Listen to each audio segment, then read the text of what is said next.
You are listening to part 3 of episode 39 of the Psychotherapist Podcast. In this part of the episode, Sir Bobbert and I discuss Biden's Soul of the Union speech, how he's ending cancer, how he's uniting the nation, how he's saving democracy, and so much more. God bless Joe Biden. I love that man. I make a confession in this episode, I can't believe it, but I somehow find myself in a universe where I miss the former press secretary, Jen Psaki. And Sir Robert and I discuss how Hunter Biden just may be the coolest of the cool Democrats. Thank you for listening. We wish you well. Like, subscribe, share, or don't, because, no one does anyway. This is why I see a therapist. It's your fault. I don't know why you people bother with this chicanery, but we thank you for doing it anyway. Peace. Lost audio before, but I think we did not lose that audio, so we're good. Okay, good. But I saw that little window of your mic's been changed, which means comes up whenever you disconnected it or whatever. So I was like, no. Well, I really enjoyed listening to some of the old, the podcasts you had sent me. Oh yeah. When I had a chance to finally get to them, some of them, there was a really. I need to get us on. stuff. I need to get us on actual podcasting platforms. I think YouTube is good, but it's just not as flexible. I think I don't think you reach as much of an audience. I think if someone were to just type in psychology podcasts, just as a general search, I think they'd be a lot more likely to find our channel than on YouTube. Okay, because people have asked me, how do you look it up? Yeah.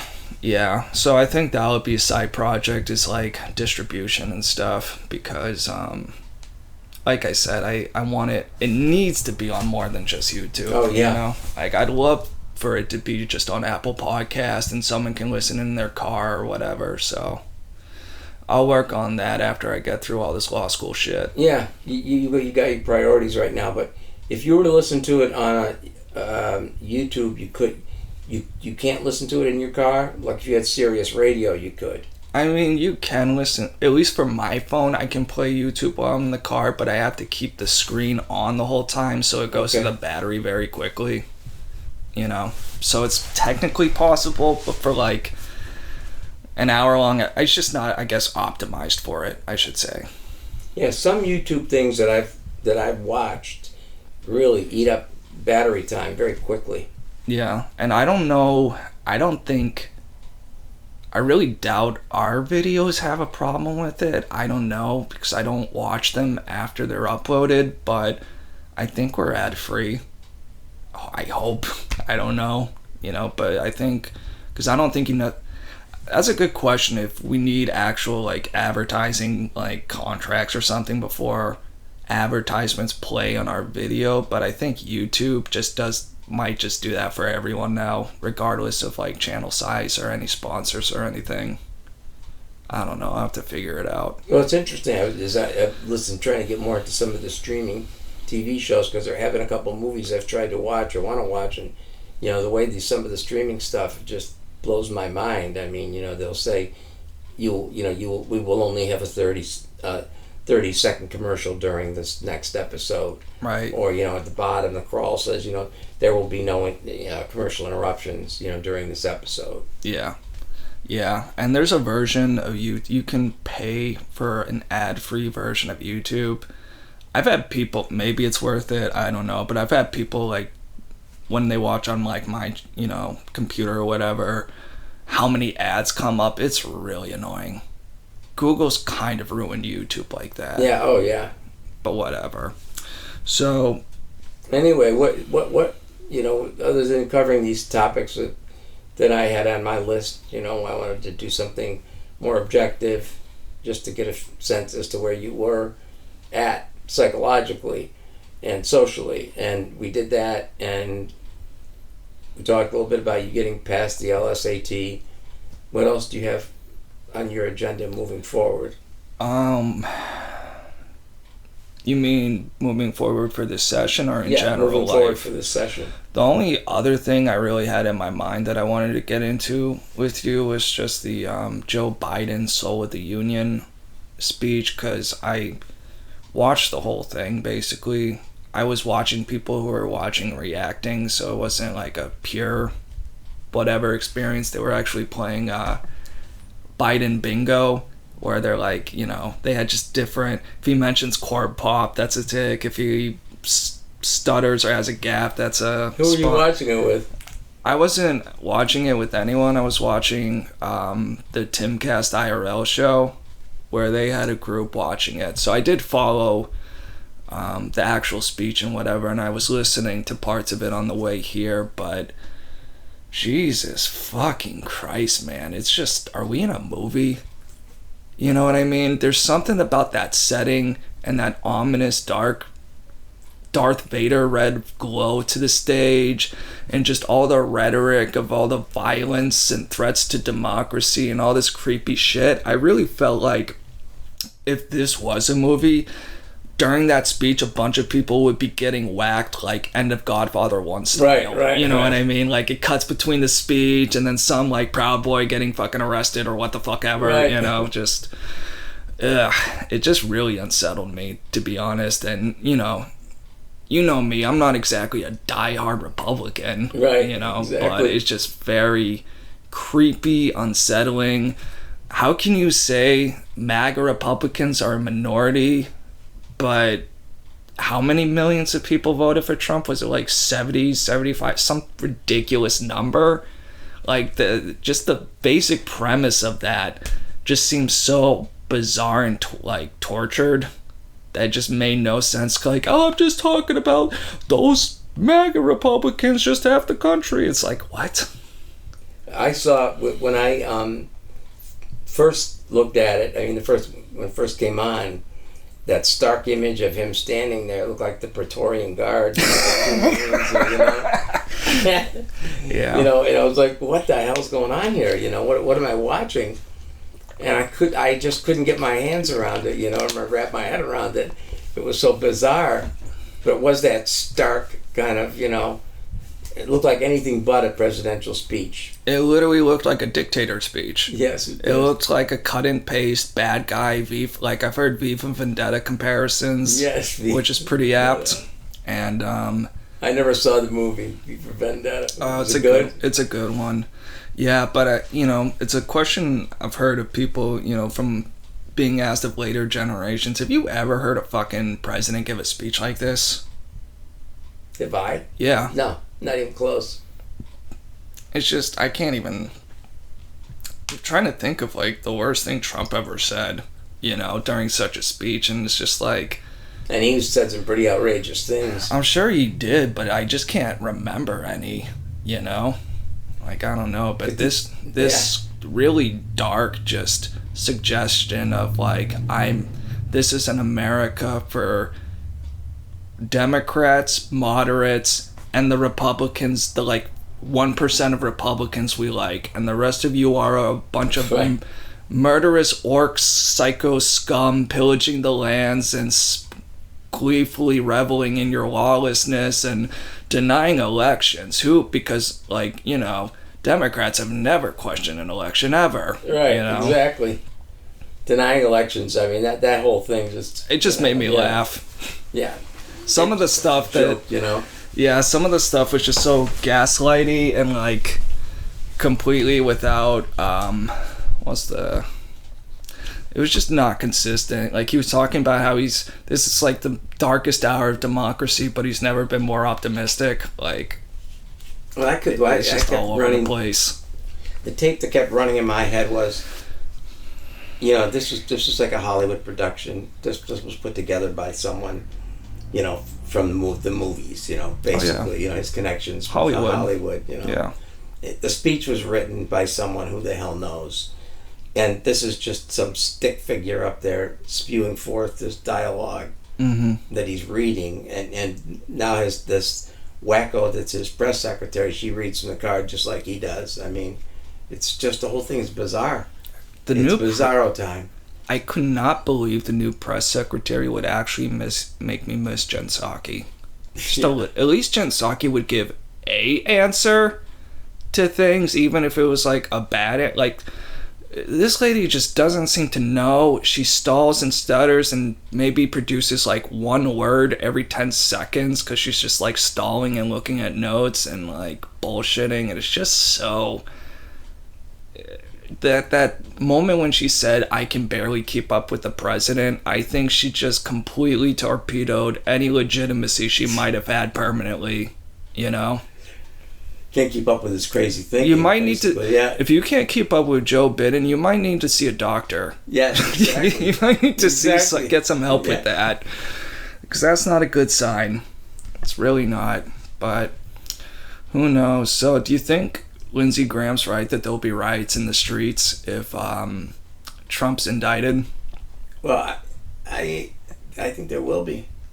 I mean, I think that whole thing that happened on January 6th was, a trial run for the so-called, militias all over the country, and there are many who've been sort of hanging around, really think they have a shot at overthrowing, someone or overthrowing the government, and it just wasn't put together well. Well, it wasn't put together as well as the kids who ride around on the bikes, and then go, hand out bricks. Yeah, and run, break store windows and, rob thousands of dollars worth of things. I mean, they just send out a thing on, the text, and 1,000, wackos show up and they're off and running. Yeah, it's really wild. And that drag show event I mentioned, the first thing you saw if you were to approach it was a bunch of black bloc Antifa with assault rifles standing in front of it,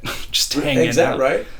I swear to God. That was the visual? That was the visual. Kid-friendly event with basically like black op ninjas with pride flags out front.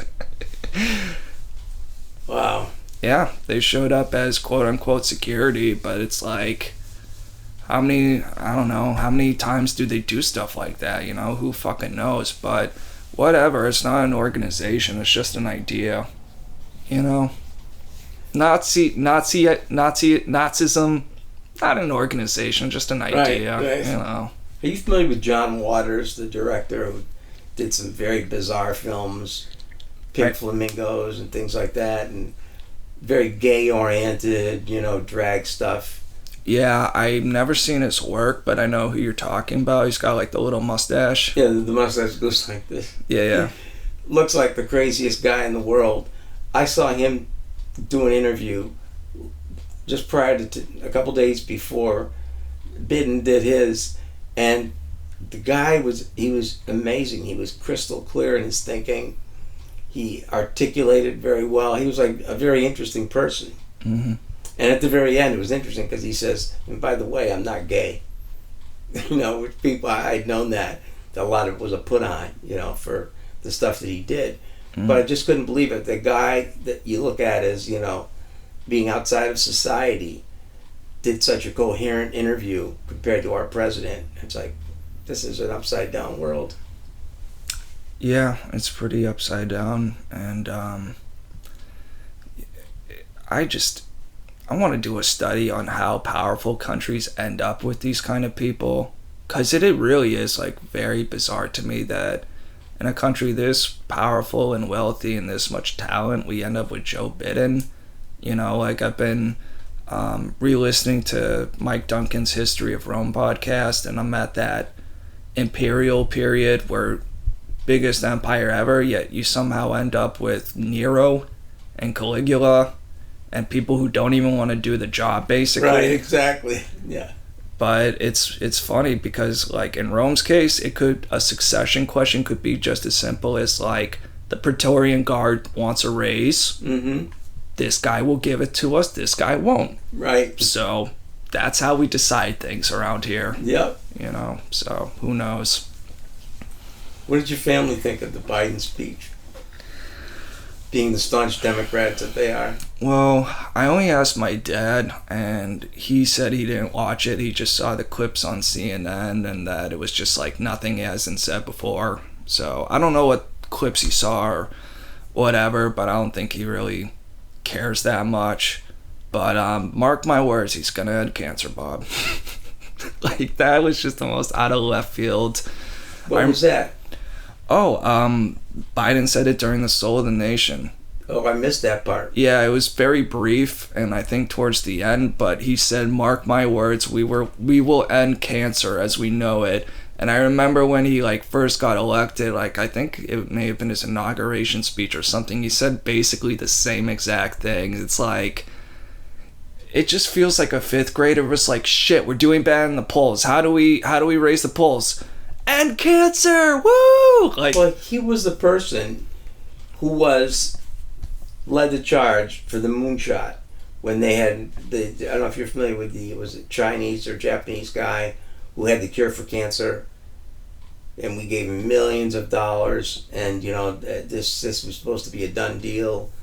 And I remember my friend who works for Dana-Farber was telling me about it. Joe Biden was going to be the pivot person for this moonshot drug, and then suddenly nothing. He died. There was some questions about this Asian doctor, and the stuff that they put the money into never really happened, and it was just wild. They just kind of drifted off the front page. That was it. Yeah, this is the first time. Do you remember that? No, this is the first time hearing of all this stuff, but do you think the Chi-Coms just scammed him? Yeah, I think they did. They did. Oh, boy. Yeah, but I remember the pictures of Biden, moonshot, cancer cure. Wow.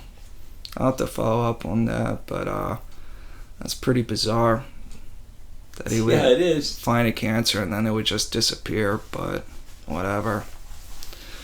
Because I was shocked that he was like the guy that was going to be the pivot person. Yeah. And then nothing. Well, maybe he just saw a fancy, nice ice cream cone and got distracted. Yeah. Well, he did. I mean, he did basically have some sweet gigs in the government. My God, you talk about drinking from the trough. He was a hungry pig. Thirsty pig, I should say. Oh, yeah.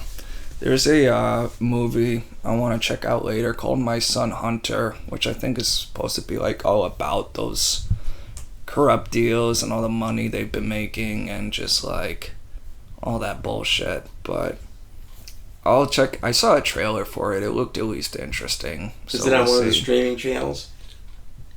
I don't remember which channel it's on. I just know that it's like a movie that's come out recently. If you find out which one it's on, let me know. All right, we'll do.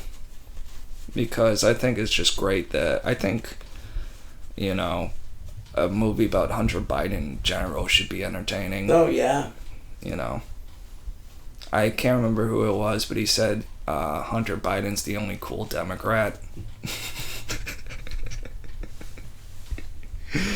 Maybe. I mean, I'd put him pretty high up on that list. Yeah, who said that? I don't remember. But yeah, I just thought that was hilarious that he's the only cool Democrat. You heard somebody say that? Yeah, on like a podcast or something, not in real life. We got some pretty cool Democrats. What about the, the lawyer who was, representing the stripper that Trump got involved with? And he was are you talking about Avenatti? Avenatti, yeah. We got some real characters, come along. Yeah, that is true. Como brothers. I don't think any of them are as cool as Hunter, though.